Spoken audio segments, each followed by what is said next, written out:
Ya saya juga sama ya, kalau dulu gitu ya, saya belum mengenal hal ini gitu. Saya senangnya menyalahkan pihak luar gitu. Iya. Paling gampang.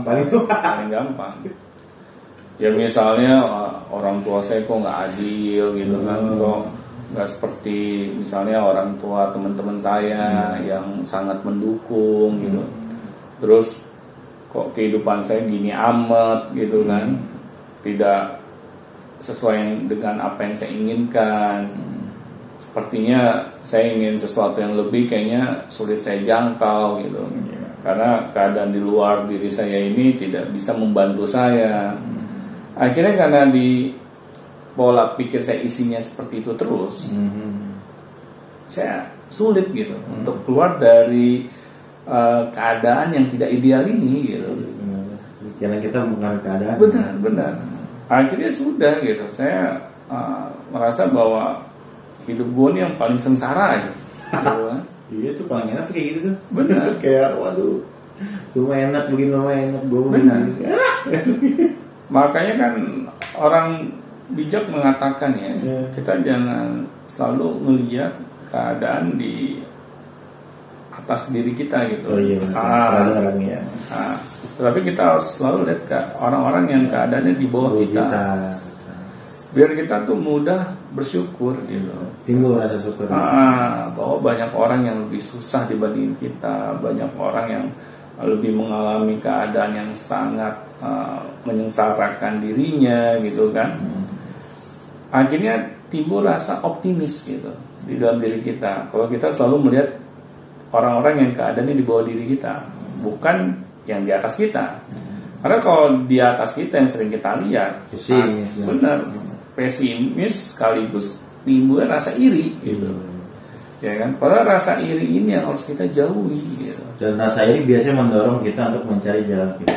Iya, jalan instan gitu. Apa nih yang bisa kita lakukan agar keadaan kita berubah seperti dia? Benar.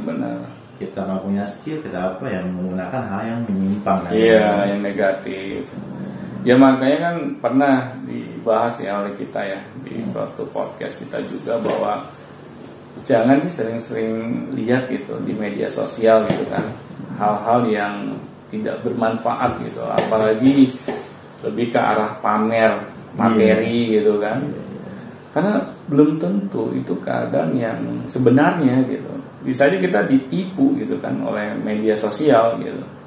Nah, kita harus lihat hal-hal yang positif aja. Kalau misalnya kita rasa dengan kita sering melihat media sosial, apalagi orang yang kita follow ini orang yang bukan memberikan inspirasi, ya sudah unfollow. Ya. Harus segera memutuskan seperti itu ya Pak ya. Jangan terus dilihat terus ya. Nggak suka dilihat terus. Aja gitu. Saya juga merasakan gitu. Kalau saya memfollow orang yang salah, akhirnya saya disuguhi oleh hal yang salah gitu.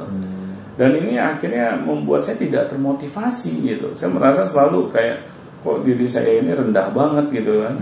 Orang-orang udah sukses di usia masih muda, tapi kok gua sampai saat ini belum bisa seperti mereka. Nah, tapi yang kita compare ini bukan prestasi, tapi materi. Ya kebanyakan kan yang ditampilkan itu Pak, yang dibanggakan. Ya flexing lah bahasa sekarang. Iya gitu. Itu padahal hal yang salah kalau kita lihat gitu. Itu malah bisa menjadi perusak impian kita juga. Benar. Tapi kan itu keadaan di luar diri kita yang harus kita bisa kendalikan. Nah jadi ya benar yang namanya perusak impian itu, kalau kita boleh jujur ya, pasti selalu diri kita sendiri. Karena keadaan di luar diri kita seperti media sosial, ya, itu bisa kita atur kok. Sebenarnya begitu kan? Benar. Karena kalau bukan kita yang mengatur, ya siapa lagi gitu. Sedangkan kita hidup di zaman media sosial. Kita nggak bisa kan yang namanya meninggalkan 100% gitu. Kecuali kita tinggal di hutan gitu kan. Ansos. Anti sosial. Kita cari yang positif aja gitu dari media sosial yang ada. Misalnya kita follow orang-orang yang bisa menginspirasi kita, yang bisa memotivasi kita, yang sesuai dengan impian, ya bisa mendorong impian kita juga gitu. Benar. Orang yang kita idolakan misalnya. Dan itu kan banyak manfaat yang bisa kita petik gitu. Nah, tetapi kalau kita tidak mau melakukan hal ini semua, kita hanya terbawa arus, akhirnya sudah kita diambil oleh arus gitu. Ya. Akhirnya kita malah merusak kehidupan kita sendiri. Itu sih yang banyak terjadi seperti itu. Orang-orang yang gagal dalam mencapai impiannya rata-rata di tengah jalan itu dia tidak berhasil untuk mengendalikan dirinya. Benar. Jadi banyaknya orang-orang itu ya merasa gagal, merasa agak ditipu lah, itu kan banyak tuh. Benar. Bagi usaha gitu kan tiba-tiba ditipu. Iya. Langsung hilang. Benar. Usaha lagi dong. Iya. Nah gitu kan nggak bisa kita kendalikan. Iya. Ya itu, kita kan masih hidup di dunia ya, Bu. Iya. Yang pasti kan dunia ini penuh dengan ujian gitu. Untuk menyisakan mana nih orang-orang yang memang bisa melewati ujian. Nah, di sini kan akhirnya kita harus sadar bahwa kita tidak mungkin gitu menghindari yang namanya masalah. Ya. Tetapi bagaimana kita menyikapinya, itu yang paling penting. Prasangka kita kepada Tuhan seperti apa gitu. Benar. Karena kan Tuhan ini akan sesuai dengan prasangka hambanya gitu. Kalau hambanya senangnya nyalain orang, nyalain keadaan, akhirnya itulah yang terus menghampiri diri kita. Ya. Nah di sini makanya pentingnya gitu kita selalu berprasangka yang positif. Tuhan itu penting juga Pak ya. Benar. Karena gimana ya, maksudnya ya pernah ngalamin juga sih, kayak misalnya udah nggak ada lagi sesuatu yang bisa kita harapkan, misalnya ada tuh posisi yang kayak gitu, titik yang kayak gitu ada tuh. Iya, titik terendah lah gitu, gimana gitu kan ya, kita masih ada Tuhan. benar pernah merasa kayak gitu tuh kayak aduh kita masih punya Tuhan ya, doa benar karena bergerak lagi gitu. Tuhan itu tidak akan menguji kita di luar kemampuan kita. Nah makanya ini kita penting gitu memegang ini gitu. Ketika adanya ujian yang menghampiri kehidupan kita, pasti kita bisa melewatinya. Notabene sepertinya harusnya seperti ya. Karena kan tidak akan lebih dari kemampuan kita, harusnya seperti itu ya. Benar. Kalau sampai melebihi dari kemampuan kita akan cepat menjemput ajal kita. Beneran. Iya. Ya.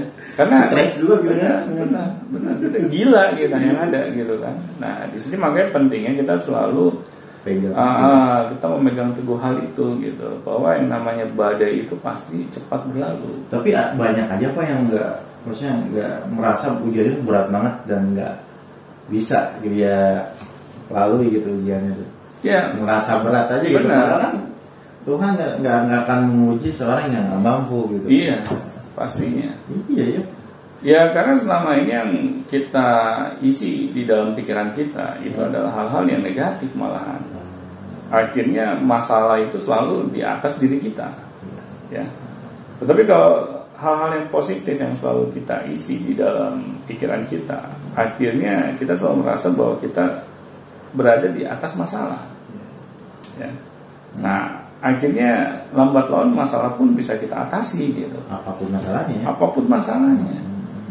Karena nggak mungkin kan yang tadi kita sempat bahas ya, bahwa Tuhan itu menguji gitu di luar kemampuan diri manusia. Makanya di sini Tuhan juga menginginkan gitu bahwa hambanya ini mau belajar gitu, ya. Mau mengisi pikirannya terhadap hal-hal yang positif gitu. Agar apa? Agar kita selalu merasa bahwa masalah kita ini bisa kita atasi. Nah, tetapi kalau kita tidak mau belajar, kita tidak mau bergegas ya, menjemput ilmu, akhirnya jangan disalahkan gitu. Kalau pola pikir kita nggak pernah beres gitu, kita selalu merasa bahwa impian kita ini merusak ini pihak luar gitu. Nah, makanya yang saya himbau gitu ya kepada para viewers gitu, yang saat ini gitu menghadapi masalah yang dia rasa di luar kuasanya. Pastikan bahwa Tuhan itu tidak pernah memberikan ujiannya di luar kemampuan manusia. Baik, terima kasih pada atas sama-sama. Harus tetap yakin kepada Tuhan ya. Oke, baik, siapa pun yang bertanya silakan tentang sesi ini ataupun sesi selanjutnya. Bukan sesi selanjutnya, sesi sebelumnya. Silakan ditanyakan langsung di link deskripsi, semua sudah ada, kita sediakan. Dan sampai jumpa di Beyond Education selanjutnya. Sampai jumpa teman-teman.